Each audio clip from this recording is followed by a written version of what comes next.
Hello আমার মিষ্টি বন্ধুরা, তোমরা সবাই কেমন আছো? আশা করি তোমরা সবাই খুব ভালো আছো।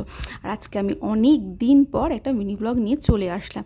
বিকেলে টুকটাক ঘরের কাজ সেরে চা খেয়ে আজকে সন্ধ্যাবেলা আমার আর দেবুর একটু বাইরে বেরোনোর ছিল।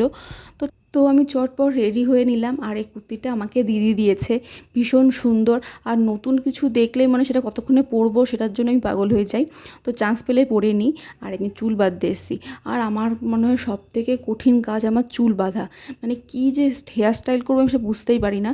লাস্ট ওই টঙের উপরে যত ভাবি চুলটা আমি একটু ছেড়ে যাবো বা একটা জাস্ট ক্লিপ দিয়ে যাবো, কিন্তু আমার দ্বারা ওইসব হয় না। ওই উপরেই আমি চুলটা বেঁধে যাই, কমফোর্টেবল লাগে।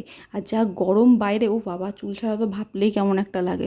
তো যাই হোক, রেডি হয়ে নিয়েছে। আমাকে একটু তাড়া দিচ্ছিল কারণ খুব দেরি হয়ে যাচ্ছিলো। আর একটা অনেক দিন ধরে একটা জিনিস আমাদের কেনার ছিল, সে আমরা মানে খুঁজছি কিন্তু ঠিক মনের মতো করে পাচ্ছি না। আর আজকে ভেবে নিয়েছি আজকে জিনিসটা কিনে নিয়ে বাড়ি আসবোই তো আসবো, সে যত রাত হোক। মানে যেখানে যেখানে যেতে হয় সেখানে সেখানেই যাব। আর রাস্তাটার অবস্থা দেখেছো? সারা রাস্তাটা ঠিক এরকম ভাঙা, মাঝখানে এরকম জল, কি বাজে রাস্তাটা। তো আমরা হেঁটে হেঁটেই যাচ্ছিলাম, তো সামনেই ছিল, তো হেঁটে হেঁটে যাচ্ছিলাম। গিয়ে যে জিনিসটা আমরা খুঁজছিলাম সেই জিনিসটা আমরা এই দোকানে পাইনি। তো অন্য দোকানে একটা চলে গেছি। আর দেখো দুটো বিড়াল আমাদের ছাদের উপর কেমন করে দাঁড়িয়ে আছে। তো আরেকটা দোকানেও আমরা গেছিলাম, তো সেখানে আমরা পেয়ে গেছি।